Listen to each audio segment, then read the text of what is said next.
साथियों, हमारे देश में भाषा, लैंग्वेज हमेशा से एक संवेदनशील विषय रहा है। इसी एक बड़ी वजह है कि हमारे यहाँ स्थानीय भाषाओं को अपने हाल पर ही छोड़ दिया गया। उसे पनपने और आगे बढ़ने का मौका बहुत कम मिला। अब एजुकेशन पॉलिसी में जो बदलाव लाए गए हैं, उससे भारत की भाषाएं आगे बढ़ेगी, उनका और विकास होगा। ये भारत के ज्ञान को तो बढ़ाएगी ही, भारत की एकता को भी बढ़ाएगी। हमारी भारतीय भाषाओं में कितनी ही समृद्ध रचनाएं हैं, सदियों का ज्ञान है, अनुभव है। इन सब का अब और विस्तार होगा। इससे विश्व का भी भारत की समृद्ध भाषाओं से परिचय होगा। और एक बहुत बड़ा लाभ ये होगा कि विद्यार्थियों को अपनी शुरुआती वर्षों में अपनी ही भाषा में सीखने का अवसर मिलेगा।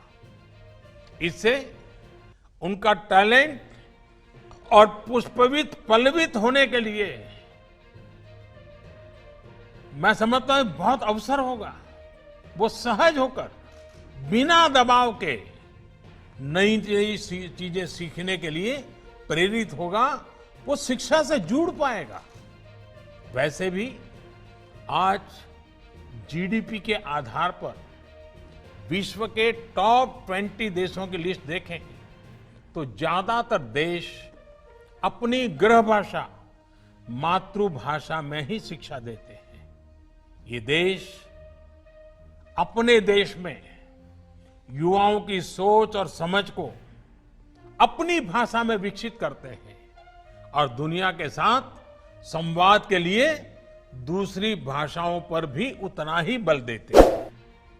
यही नीति और रणनीति 21वीं सदी के भारत के लिए भी बहुत उपयोगी होने वाली है। भारत के पास तो भाषाओं का अद्भुत खजाना है, जिनको सीखने के लिए एक जीवन भी कम पड़ जाता है और आज दुनिया भी उसके लिए लालायित है।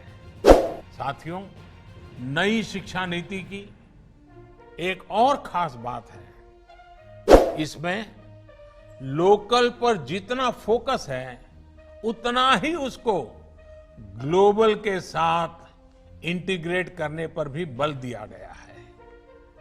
एक और, जहां स्थानीय लोक कलाओं और विद्याओं, शास्त्रीय कला और ज्ञान को स्वाभाविक स्थान देने की बात है, तो वहीं टॉप ग्लोबल इंस्टीट्यूशंस को भारत में कैंपस खोलने का भी आमंत्रण है। इससे हमारे युवाओं का भारत में ही वर्ल्ड क्लास एक्सपोजर और अपॉर्चुनिटी भी मिलेगी और ग्लोबल कंपटीशन के लिए ज्यादा तैयारी भी हो सकेगी। इससे भारत में विश्व स्तरीय संस्थान के निर्माण में, भारत को ग्लोबल एजुकेशन का हब बनाने में भी बहुत सहायता मिलेगी।